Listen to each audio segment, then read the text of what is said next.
ফেসবুকে আপনি যে কোনো পোস্ট করার কারণে এই নোটিফিকেশনটি পাবেন না। ইউর পোস্ট আর রিসোনেটিং এই নোটিফিকেশনটি আপনাকে স্পেসিফিক কিছু পোস্ট করার কারণেই কিন্তু দিবে। এখন বিষয় হচ্ছে ফেসবুক কি আসলেই বুঝতে পারে আপনার কোন কন্টেন্টগুলো মানুষ বেশি পছন্দ করে, আর সবচেয়ে বড় কথা হচ্ছে এই সিগন্যাল কি আপনার রিচ বাড়ার ইঙ্গিত। আজকের এই ভিডিওতে আমি এক্সপ্লেন করতে যাচ্ছি আপনার পোস্টের কোন সিগন্যালগুলো দেখার কারণে ইউর পোস্ট আর রিসোনেটিং এই নোটিফিকেশনটি দিতে পারে এবং কিভাবে আপনি এই সিগন্যালটি বারবার পেতে পারেন। তো চলুন শুরুতেই জেনে নেই ইউর পোস্ট আর রিসোনেটিং মানে কি, সহজ ভাষায় বুঝি। ফেসবুক যখন বলে ইউর পোস্ট আর রিসোনেটিং, এর মানে আপনার কন্টেন্টগুলো মানুষ শুধু দেখছে না, আপনার কন্টেন্টের সাথে কানেক্ট হচ্ছে। অর্থাৎ আপনার কন্টেন্টে লাইক করছে, কমেন্ট করছে, শেয়ার করছে অথবা সেভ করে রাখছে। অর্থাৎ আপনার কন্টেন্টের সাথে অডিয়েন্সরা ইন্টারেক্ট হচ্ছে এবং এর কারণেই ফেসবুক বুঝছে আপনার কন্টেন্টগুলো অডিয়েন্সের কাছে বেশ ভ্যালুয়েবল। এখন কথা হচ্ছে কোন সিগন্যাল দেখে ফেসবুক আপনার কাছে ইউর পোস্ট আর রিসোনেটিং এই নোটিফিকেশনটি পাঠায়। বেশ কয়েকটি সিগন্যাল কিন্তু ফেসবুক অবজার্ভ করে, যার মধ্যে প্রথমই রয়েছে শেয়ার। আপনার কন্টেন্টগুলোতে যদি বেশি শেয়ার আসে, সেক্ষেত্রে ফেসবুক ভাবে আপনার কন্টেন্টটি খুবই ইউজফুল এবং আপনার কন্টেন্টটি অডিয়েন্সের কাছে ভ্যালুয়েবল হওয়ার কারণে তারা শেয়ার করতেছে। এবং আপনার কন্টেন্টটি যদি শেয়ারযোগ্য হয় আর অডিয়েন্সটা বেশি বেশি শেয়ার করে, সেক্ষেত্রে ফেসবুক ভাবে আপনার কন্টেন্টটি ইউজফুল এবং ভ্যালুয়েবল, আর আপনার কন্টেন্টটি ভ্যালুয়েবল হওয়ার কারণেই কিন্তু আপনার কাছে এই ধরনের নোটিফিকেশন আসতে পারে। দ্বিতীয়ত, ওয়াচ টাইম। অনেক ক্রিয়েটর শুধু ভিউজ দেখে, কিন্তু ফেসবুক দেখে আপনার কন্টেন্টের ওয়াচ টাইম কেমন। অর্থাৎ শুরুর 3 সেকেন্ড কত পার্সেন্ট অডিয়েন্সটা আপনার ভিডিওটি দেখেছে, 30 সেকেন্ড পর্যন্ত কত পার্সেন্ট অডিয়েন্সটা কন্টেন্টটি দেখেছে এবং ভিডিওটি শেষ পর্যন্ত কত পার্সেন্ট অডিয়েন্সটা দেখেছে। আর এগুলো যদি আপনার পজিটিভ সিগন্যাল হয়, সেক্ষেত্রে ফেসবুক ভাবে আপনার কন্টেন্টটি ভ্যালুয়েবল।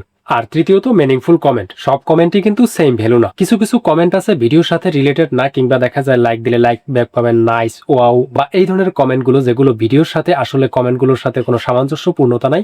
এই ধরনের কমেন্টগুলো কিন্তু ফেসবুকের কাছে অগ্রহণযোগ্য বা অতটা ভ্যালু পায় না। কিন্তু আপনার ভিডিওর সাথে মিল রেখে যদি কোনো অডিয়েন্স কমেন্ট করে বা আপনার কাছে কোনো বিষয় জানতে চায়, কনভারসেশনাল কোনো কমেন্ট করে, সেক্ষেত্রে এই ধরনের কমেন্টগুলোকে কিন্তু ফেসবুক সবচেয়ে বেশি ভ্যালুয়েবল কমেন্ট হিসেবে বিবেচনা করে এবং আপনার কন্টেন্টটাকেও ভ্যালুয়েবল মনে করে। চতুর্থত, সেভ অ্যান্ড রিপিট ভিউ। অনেকেই জানে না, আপনার ভিডিওটি যদি সেভ করে রাখে কিংবা সেভ করার পর পরবর্তীতে আবার রিপিট আপনার কন্টেন্টটি দেখে, সেক্ষেত্রে ফেসবুক ভাবে আপনার কন্টেন্টটি ভ্যালুয়েবল এবং অডিয়েন্সরা বারবার দেখার কারণে আপনার কন্টেন্টটিকে ফেসবুক সবচেয়ে বেশি ভ্যালু দেয় এবং এই কারণেও কিন্তু আপনার কাছে ইউর পোস্ট আর রিসোনেটিং এই ধরনের নোটিফিকেশন আসতে পারে। অর্থাৎ এক কথায়, আপনার কন্টেন্টটি যদি কেউ শেয়ার করে, ওয়াচ টাইম ভালো আসে কিংবা মিনিংফুল কমেন্ট করে অথবা কেউ সেভ করে রাখে, সব মিলিয়ে আপনার কন্টেন্টে যদি এভারেজ ভালো একটা ইন্টারাকশন আসে এবং ধারাবাহিকভাবে এভাবে বেশ কয়েকটা কন্টেন্টে যদি পারফরমেন্স করাতে পারেন, সেক্ষেত্রেই কিন্তু আপনার কাছে ইউর পোস্ট আর রিসোনেটিং এই নোটিফিকেশনটি আসতে পারে। এখন আরেকটি বিষয় হচ্ছে যে কিভাবে আপনি এই সিগন্যাল বারবার পাবেন।